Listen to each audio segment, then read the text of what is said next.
Estos dos hombres que discuten acaloradamente trabajan para Uber. El de delante es Fauzi Camel y es conductor desde hace años. El de atrás es Travis Kalanick y es el CEO y el fundador de la empresa. Y después de esta bronca, uno de los dos va a perder su trabajo. El otro tendrá que seguir esquivando atascos y cargando maletas, porque sí, Travis Kalanick, el fundador de Uber, está a punto de enfrentarse a un colapso monumental. Resulta que Uber estaba siendo investigada por acosar a sus empleadas, por robar tecnología a sus socios, por espiar a políticos y famosos y por usar un software ilegal para detectar policías para que no pudieran usar su aplicación. Amigos, seguramente os sorprenderá este vídeo porque Uber no parece más que una aplicación corriente que mucha gente que vive en grandes ciudades la utiliza y aparentemente no tiene nada turbio detrás. Pero atentos a este vídeo porque lo que se esconde detrás de su creación y de su ascenso os va a sorprender. Esta es la historia oculta de Uber.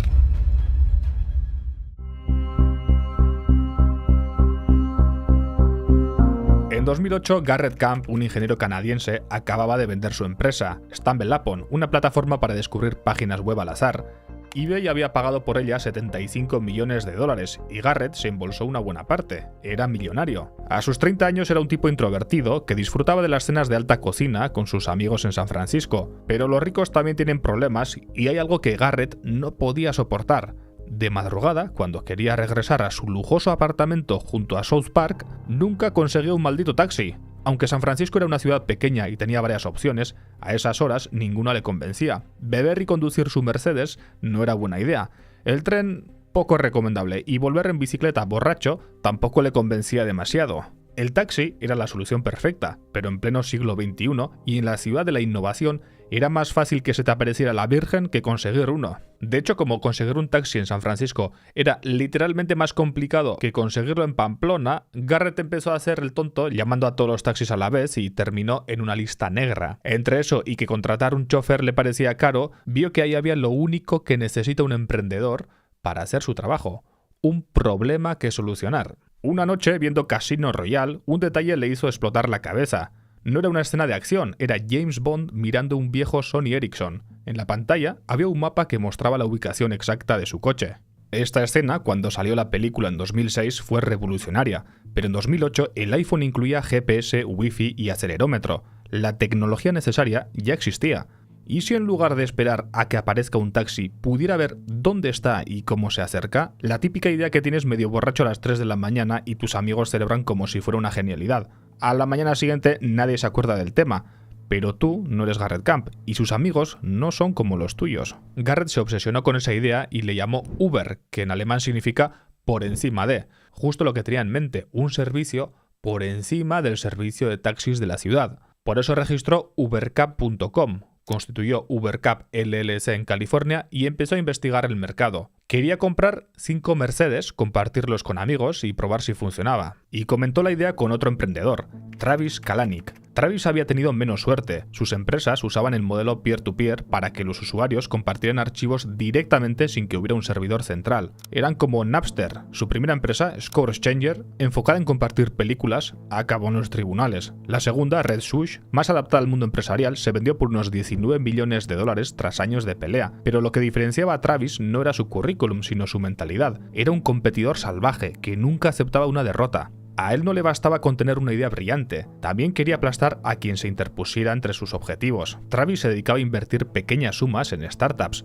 pasearse por eventos de tecnología y construir su personaje. Si no podía ser Steve Jobs ni Elon Musk, sería el Señor Lobo, el personaje de Pulp Fiction, el que llega, arregla el desastre y se va sin mancharse. En charlas y fiestas decía: piensen en mí como el Señor Lobo. En este apartamento casi vacío, organizaba cenas informales con jóvenes emprendedores, fundadores de startups e inversores. Él lo llamaba el Jampad, la iglesia de la creatividad capitalista, un lugar de improvisación donde se planteaban ideas disruptivas como si fuera una jam session de startups. No había lujos, solo carne a la parrilla, cerveza, Wii tenis al que era un experto y largas conversaciones sobre cómo reventar el sistema. En esas sesiones, uno de los habituales era Garrett Camp y no dejaba de hablar de la misma idea: un servicio de coches de lujo que pudiera pedirse desde el móvil, solo para miembros.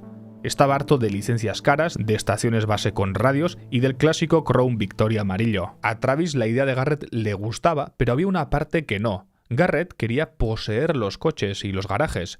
algo que a él le parecía una pesadilla logística. Durante un viaje a París para asistir a una conferencia tecnológica, compartieron alojamiento. Entre fiestas y conferencias, discutieron el tema. Y al fin Garrett entró en razón, comprendió que no era necesario tener una flota propia, así que él y Travis decidieron que era hora de montar un buen proyecto. Algo más que una aplicación para pedir un taxi, una plataforma escalable que podría funcionar en cualquier ciudad del mundo. Esa idea que salió de aquellas noches de juergas en San Francisco estaba a punto de convertirse en un auténtico caramelito para inversores de todo el mundo. Y aquí quiero hacer una pausa porque vamos a hablar de una startup y ese es el típico negocio en el que tú como particular muy difícilmente vas a poder invertir.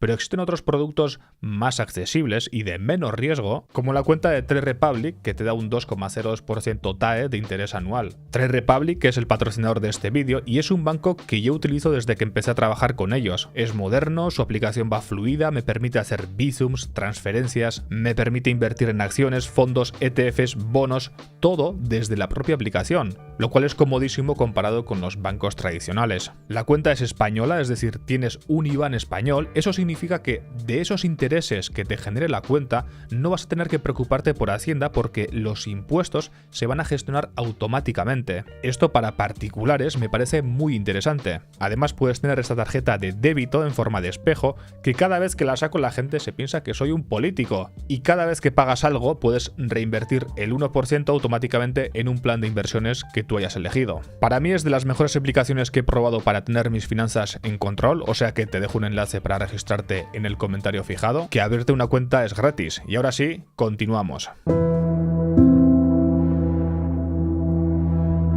Desarrollar una app como la que Garrett y Travis imaginaban no iba a ser ni fácil ni barato. Además, ambos eran ya bastante ricos y la gente cuando está en ese punto no suele tener el mismo hambre como cuando no tiene nada. Dicho de otra forma, que tampoco estaban dispuestos a dedicarle todo su tiempo. Por eso necesitaban a alguien que liderara el proyecto por un sueldo bajo, pero con participaciones de la compañía. Así que hicieron lo lógico y se pusieron a buscar en Twitter. Travis publicó este tweet: busco Product Manager, crack del desarrollo del negocio con espíritu emprendedor para un servicio basado en localización. Proyecto en fase prelanzamiento, gran participación accionarial, gente importante implicada. ¿Alguna recomendación? Ryan Graves, un becario de Chicago, le contestó con desparpajo: aquí va una recomendación, mándame un email. Y ya está, a Travis le gustó y Ryan se convirtió en el primer empleado de Uber Cabs. Abandonó su trabajo y se marchó a San Francisco. Parecía una locura, pero enviar ese tweet fue la mejor decisión de su vida. Esas acciones que obtuvo como sueldo valdrían cientos de millones en pocos años. A principios de 2010 ya existía una página web funcional y pocos meses después, unos programadores externos desarrollaron la primera versión de Uber para iPhone. Era lenta y rudimentaria, pero funcionaba. Solicitabas un conductor privado y prometía aparecer en menos de 10 minutos. Era más caro que un taxi, pero más fiable y cómodo. Aunque hoy los VTC sean conocidos por todos, hace 15 años eran algo revolucionario. Para encontrar conductores, Graves recorría garajes de limusinas y les convencía para que en sus ratos libres hicieran servicios para Uber Cabs. Por cierto, VTC significa vehículo de transporte con conductor. En Uber tuvieron la idea de comprar miles de iPhones y distribuirlos entre los conductores con su app instalada. Poco a poco, los coches negros llenaban las calles de San Francisco y la app ascendía en el ranking de App Store. Travis y Garrett querían que el viaje fuera toda una experiencia, un coche moderno con asientos de cuero, aire acondicionado y una botella de agua fría. Y cuando el viaje terminaba, el pago era automático desde la app. A cambio, Uber se quedaba entre un 20 y un 30% del precio del viaje. Para fidelizar también hicieron la clásica del camello, ya sabéis, el primer viaje era gratis y los siguientes tenían descuento. En cuanto a los conductores, estos obtenían bonificaciones si alcanzaban cierto número de viajes y así todos estaban contentos. En poco tiempo, Uber se convirtió en un símbolo de estatus en San Francisco. Como ni Travis ni Garrett querían ser el CEO, le ofrecieron el puesto a Ryan, el Product Manager que contrataron por Twitter. Tenía entusiasmo, carisma y ganas de demostrar su valía. Y justo cuando estrenaba el cargo, llegaron unos funcionarios a su oficina. Traían una orden de cese y desistimiento. Les acusaban de violar la regulación del transporte. Uber Cabs se enfrentaba a multas diarias de $5.000 y penas incluso de cárcel. Ryan estaba preocupado. Todo lo que estaban logrando se desvanecía, pero Kalanick tenía claro lo que tenían que hacer. Lo ignoramos y quitamos la palabra cab del nombre. Y ya está, no pasó nada. Las autoridades no cumplieron su amenaza y le regalaron la mejor campaña publicitaria posible. Pese a salvar la situación, tenían que reconocer que Ryan no daba la talla como CEO. Todos le adoraban, pero en las reuniones con inversores se liaba con los datos y no tenía ni la experiencia ni el instinto que el puesto requería. Aunque consiguieron levantar su primera ronda de financiación, estaba claro que hacía falta otro tipo de CEO para lo que vendría. Alguien capaz de enfrentarse a la prensa, a los taxistas o hasta los gobiernos. Un tiburón, vamos, y lo más parecido que tenían a un tiburón era el lobo. Travis, el señor lobo. En pocos meses, Travis consiguió su primer éxito. El fondo de inversión Benchmark Capital invirtió $11 millones a cambio del 20% de la empresa. En Benchmark creían que Uber se convertiría en una revolución del sector del transporte y se expandirían a nivel global. Y Uber no les decepcionó. Ciudad a ciudad replicaban lo que habían conseguido en San Francisco. Contactaron con empresas de coches de lujo, les ofrecieron trabajar para Uber y les regalaron un iPhone. Durante los siguientes años se expandieron por todo el mundo, era un éxito, todo el mundo ganaba, viajeros, conductores, todos, salvo los taxis. El negocio de los taxis, con sus licencias y su hermetismo, estaba sufriendo con la llegada de Uber, y no estaban dispuestos a hacerles un pasillo para entrar en su negocio, no lo iban a permitir sin luchar.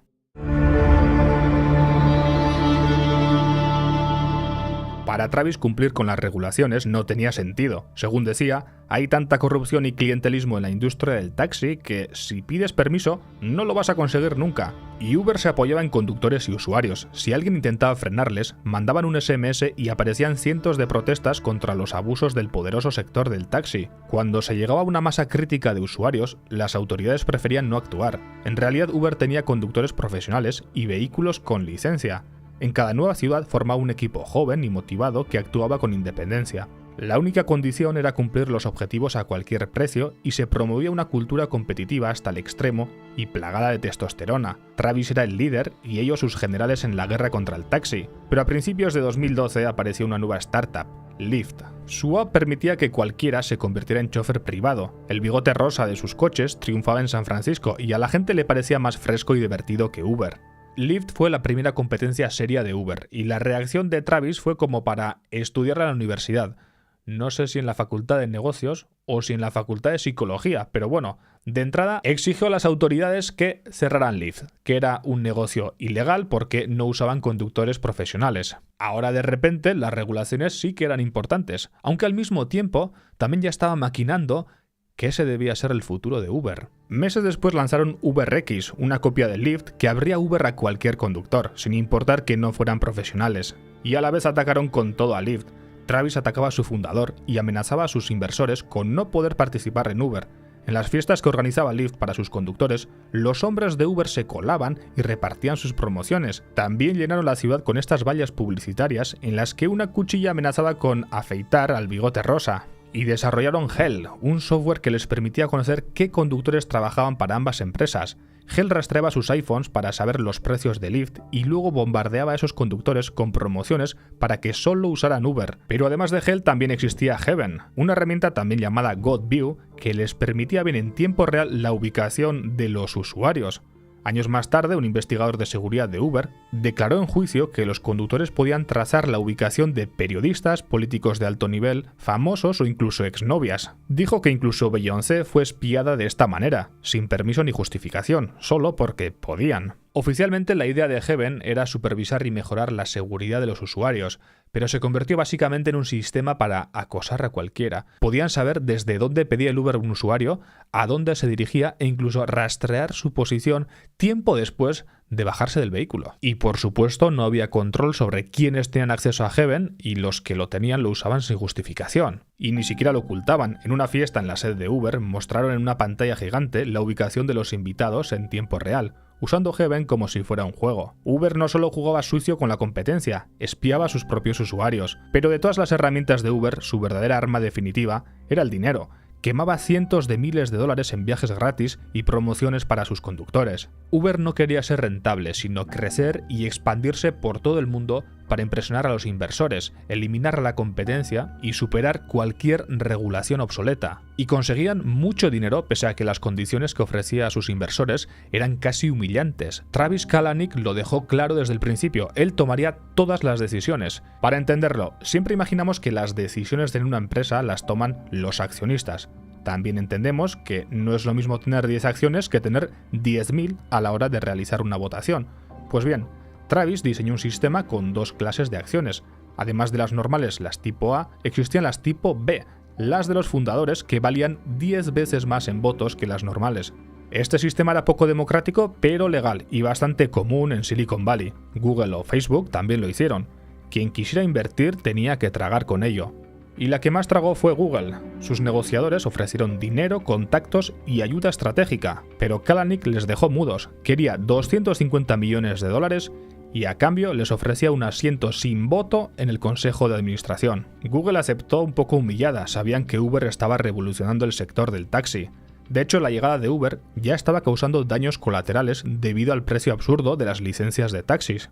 Se sabe que, por ejemplo, en Nueva York, antes de la llegada de Uber, el precio de una licencia de taxi podía superar el $1.000.000. Y de repente con UberX cualquiera se podía convertir en taxista y la burbuja reventó. Las licencias perdieron casi todo su valor y esto fue un desastre porque pensad que la gente se hipotecaba para conseguir estas licencias. Según las noticias, más de una docena de taxistas se quitaron la vida. Lógicamente los taxistas protestaron ante las autoridades. Sus sindicatos les decían qué leyes incumplía Uber y qué medidas debían tomar. Pero Uber tenía un equipo legal especializado en presionar a las autoridades para cambiar la regulación. Hasta Emmanuel Macron les dio su apoyo. Los taxistas también organizaban protestas y atacaban a coches y conductores de Uber. A Kalanick no le impresionaba, ya estaba en plan napoleónico y él mismo decía que la violencia garantiza el éxito. Claro que los que se arriesgaban eran los conductores. Uber crecía a un ritmo salvaje en Occidente, pero en otros lugares las cosas iban peor. Nada más aterrizar Uber en India, una joven fue violada por un conductor con antecedentes penales.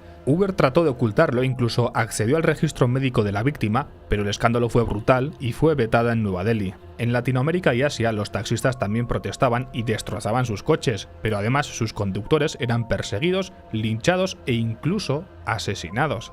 A pesar de todo, Travis quería más y puso sus ojos en el lugar donde ninguna empresa estadounidense parecía poder entrar: China. Allí su gran rival era Didi, una empresa similar, pero con el respaldo del gobierno. Uber entró a saco, repartía más bonos y viajes gratis que nunca, pero la estrategia que tantas veces había funcionado, esta vez se convirtió en una trampa. En China se organizaron auténticas mafias para aprovecharse de sus promociones. Al ser tan sencillo darse de alta en Uber, con teléfonos baratos se creaban miles de pasajeros y conductores falsos. Recordemos que Uber era la que pagaba esos viajes gratis o con descuento, así que lo que hacían las mafias era hacer trayectos falsos con los dos móviles para que Uber recompensara a los conductores y cobrara los viajes gratis. Sin hacer nada más que crear dos cuentas y moverse de un sitio a otro, se estaban llevando el dinero. La táctica más divertida consistía en que los falsos conductores se ponían fotos de perfil horribles para que los usuarios asustados cancelaran el viaje. Así ganaban dinero por comisiones de cancelación sin hacer nada. En algunas ciudades, más de la mitad de los trayectos eran falsos. Uber perdía millones y aunque lo sabían, no podían pararlo. Si quitaban las recompensas, la expansión se pararía y perderían lo invertido. Así que idearon un sistema bordeando las leyes. La nueva actualización de su app rastrearía los teléfonos por su número de identificación, su email. Así, aunque estos desinstalaran Uber, no podrían crear nuevos usuarios desde el mismo teléfono. Pero esto evidentemente chocaba con la política de Apple.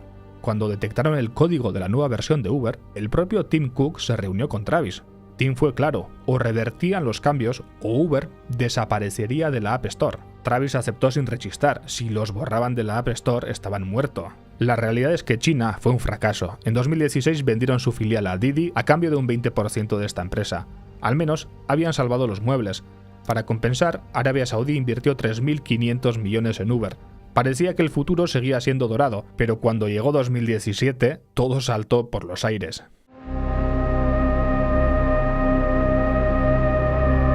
A finales de 2016, Trump había ganado las elecciones. En Silicon Valley estaban muy preocupados, pero Travis vio una oportunidad. Si negociaba con Trump, podría conseguir una regulación del transporte más favorable para Uber, así que decidió unirse a su consejo de asesores tecnológicos. Aunque esto no salió muy bien.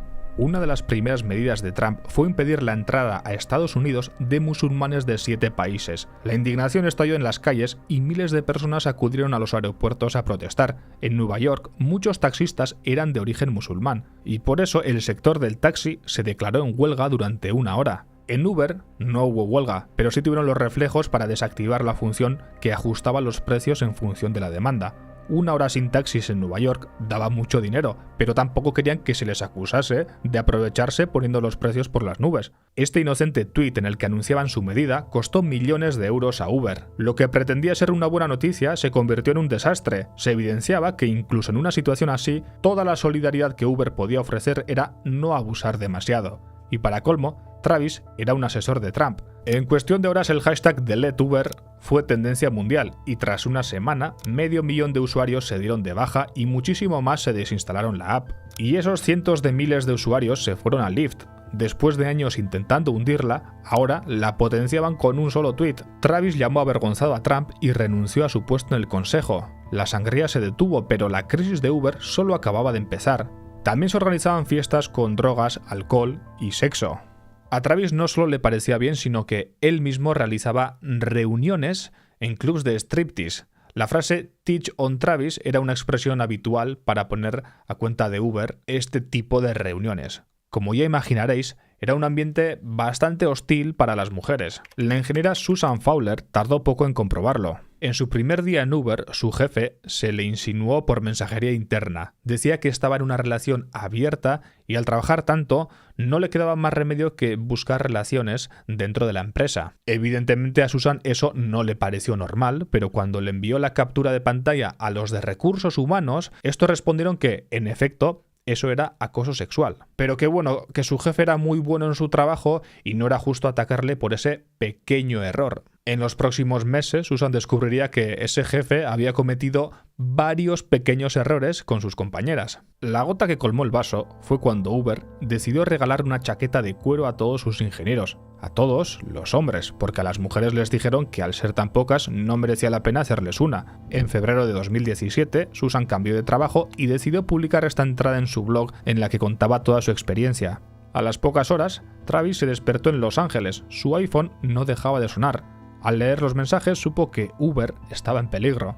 Sus trabajadores, la prensa, todos hablaban de una sola cosa, el blog de Susan. Hasta ahora los escándalos habían servido para unir a los trabajadores porque parecía que desde fuera todos estaban en contra de ellos.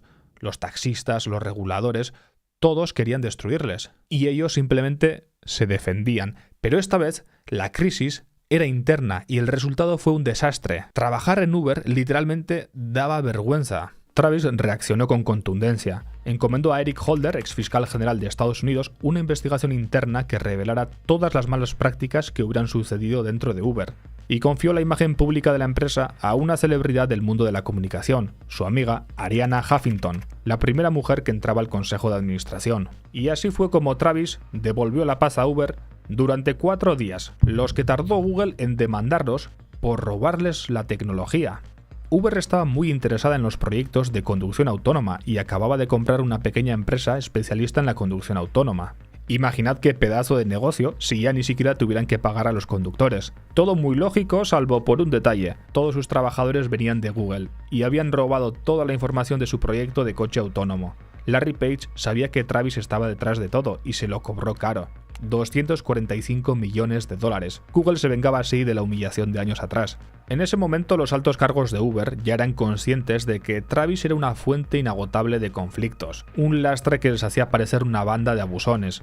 Cuando decidieron reunirse en un hotel sin Kalanick, este se presentó allí y rechazó cualquier acusación. Pero entonces la directora de comunicación recibió un aviso urgente y salió de la reunión. Poco después llamó a Kalanick al pasillo y puso su portátil sobre una silla. Kalanick se arrodilló para verlo. Era un artículo de Bloomberg que incluía este vídeo. Travis viajaba junto a 2 mujeres en Uber. Al llegar a su destino, las mujeres se bajan y Fazil Kamel, el conductor, decide pedir explicaciones a Travis. Según Fauci, Uber había reducido mucho sus tarifas y perjudicaba a sus conductores. Kalanick paró en seco las protestas. You know what? What? Some people don't like to take responsibility for I their take own shit. responsibility. They blame everything But in why their you life on send me the somebody else. email for town card? Good luck. En el hotel, Kalanick se quedó tirado en el suelo. Su carrera como CEO parecía acabada. Huffington le animó. Aún podían salir de esa. Solo tenían que pedir disculpas públicamente y aguantar. Pero aún había más. En marzo, varios ex empleados filtraron a The New York Times que Uber tenía un programa a nivel mundial para esquivar a la policía. En este vídeo de 2014, un inspector de transportes de Portland se pregunta por qué todos los conductores de Uber rechazan llevarle. Es como si supiesen que está intentando multarlos por trabajar sin licencia. Y sí, lo sabían. Uber había creado un equipo de contrainteligencia con exespías y hackers digno de película de James Bond. Su arma secreta era un software llamado Greyball, capaz de identificar a los funcionarios y hacer que los conductores los ignoraran. El sistema establecía cercos digitales alrededor de comisarías y edificios públicos para identificar a usuarios de Uber que se conectaban desde allí. También buscaban conductas sospechosas como abrir y cerrar la app repetidamente o rastreaban las tarjetas de crédito para ver si estaban vinculadas a cooperativas policiales. Una vez que localizaban a policías o funcionarios, los etiquetaban con la palabra Greyball. Desde ese momento, ellos desde su app solo veían coches de Uber que no existían y ninguno de los reales iba a recogerlos. Si alguno lograba acceder a un servicio, se avisaba a los conductores y cancelaban el viaje inmediatamente. Al igual que el inspector, se quedaban esperando coches fantasma que nunca aparecían. Durante años, en cada ciudad donde Uber encontró resistencia, Greyball les permitió eludir a las autoridades y operar más tranquilamente. Al hacerse público ese comportamiento, Uber anunció que dejaría de usar Greyball, pero la interminable lista de escándalos inquietaba a los inversores como Benchmark. Si querían salvar su inversión, era el momento de destronar a Travis Kalanick.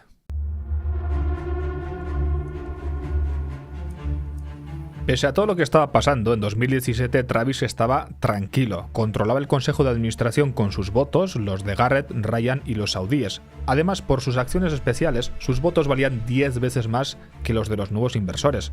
Era imposible que le echaran. Pero a finales de mayo sucedió algo terrible. Los padres de Travis tuvieron un accidente de barco y aunque su padre, gravemente herido, consiguió arrastrar a su madre hasta la playa, ella había muerto en el acto. Travis estaba completamente hundido y Uber no daba tregua. A los pocos días, el informe del exfiscal Holder, realizado a raíz del caso de Susan, llegó a las manos del Consejo. Eran cientos de páginas que recogían todas las infracciones que se habían cometido durante años en las oficinas de Uber de todo el mundo. Holder había entrevistado a cientos de trabajadores y revisado miles de documentos. El informe era devastador, relataba múltiples casos de acoso sexual y agresiones físicas. Había cientos de demandas pendientes. Cuando el antiguo CEO Ryan Graves lo leyó, dijo que sentía ganas de vomitar y rogó que jamás se hiciera público. Entre las recomendaciones del informe se podía entrever que debían despedir a decenas de personas, entre ellas colaboradores directos de Travis, y apartar a este de sus responsabilidades por un tiempo. Nadie sabía qué iba a hacer el consejo. Travis estaba muy tocado por la muerte de su madre, pero todos sabían que nunca abandonaría Uber. El 13 de junio a las 10 de la mañana comenzó una conferencia para los empleados. Arianna Huffington tomó la palabra pero no hacía falta que dijera nada. Un minuto antes todos habían recibido un correo urgente de Travis en el que anunciaba que necesitaba tomarse un tiempo, pero prometía volver pronto. Los inversores de Uber tenían otro plan en mente, consideraban que Travis era peligroso y había que deshacerse de él a toda costa. Y conociendo a Travis hubiera preferido hundir la empresa a que se la quitaran, pero estaba muy tocado por la muerte de su madre y por los ataques constantes de la prensa. Los fondos de inversión optaron por la táctica del poli bueno y el poli malo. Mientras ellos le presionaban con retirarle su apoyo públicamente si no dimitía, Huffington le convencía con palabras amables de que era lo mejor para todos. Le prometieron una salida digna y seguir formando parte de decisiones importantes. Travis se resistió, habló con cada miembro del consejo, pero ni siquiera Garrett ni Ryan querían que volviera, así que Travis firmó su dimisión. A las pocas horas todo estaba publicado en The New York Times. Semanas después le impidieron participar en cualquier decisión de Uber e incluso le denunciaron por fraude. Travis había sido expulsado de su propia empresa, pero sabía que la guerra solo acababa de empezar. Aún conservaba apoyos y sus acciones que valían más, pero esta guerra, unida a todos los escándalos anteriores, habían hundido la valoración de Uber y a alguien le brillaron los ojos ante un posible negocio: Masayoshi Son. Un hombre que había sido el más rico del mundo durante 3 días. Su fondo de inversión, SoftBank, era uno de los más grandes del planeta y apostaba por las empresas tecnológicas más rompedoras. A finales de 2017, el único acuerdo al que habían llegado Travis y los inversores era nombrar como nuevo CEO a Dara Khosrowshahi. Pero Dara tenía un plan. Entre él y Masa organizaron el Gran Pacto, un acuerdo que ponía fin a la guerra. SoftBank se hacía con un 17,5% de Uber, con gran descuento sobre la valoración de la empresa. Los inversores perderían dinero, pero Kalanick perdería todos sus poderes, su voto privilegiado, su control sobre el consejo y cualquier posibilidad de volver. Dara tenía pensado cambiar la empresa por completo. Todo el legado y la cultura empresarial de Kalanick debía desaparecer. La noche antes de presentar públicamente a Dara, todos los miembros del consejo firmaron la paz en 15, un restaurante con estrella Michelin de San Francisco. Tras un año apocalíptico, todo parecía arreglarse. Travis aceptaba que su era en Uber había acabado. Ya estaba pensando en otro negocio igual de agresivo, las cocinas fantasma. Desde entonces dirige Cloud Kitchens, una empresa que convierte naves industriales en restaurantes para el reparto a domicilio. La remodelada Uber salió a bolsa en 2019, pero el resultado fue un desastre. Un auténtico batacazo, fue una de las peores salidas a bolsa de la historia. La empresa no logró ser rentable hasta 2023 y para ello tuvo que diversificarse, creando por ejemplo Uber Eats, su propia plataforma de entrega de comida a domicilio. A pesar de todo, Uber continúa siendo el líder en el sector y vuelve a apostar por la conducción autónoma. Masayoshi Son consiguió traer la paz invirtiendo millones de dólares. Sin embargo, esta no fue ni de lejos su apuesta más arriesgada, porque Masayoshi, cuando ve caos y locura, no huye, saca la cartera, y poco después de invertir en Uber, encontró a un CEO mucho más loco que Travis, Adam Neumann, un hombre que prometía elevar el espíritu del mundo alquilando oficinas, un hombre que tenía un superpoder que todos envidiamos. Era capaz de convencer a todos para que le dieran dinero. Su empresa WeWork fue la mayor locura de la historia de las inversiones de capital riesgo. Si quieres conocer su historia, haz clic en la imagen y recuerda que tienes un enlace para registrarte gratis en Trade Republic en el comentario fijado. ¡Chao!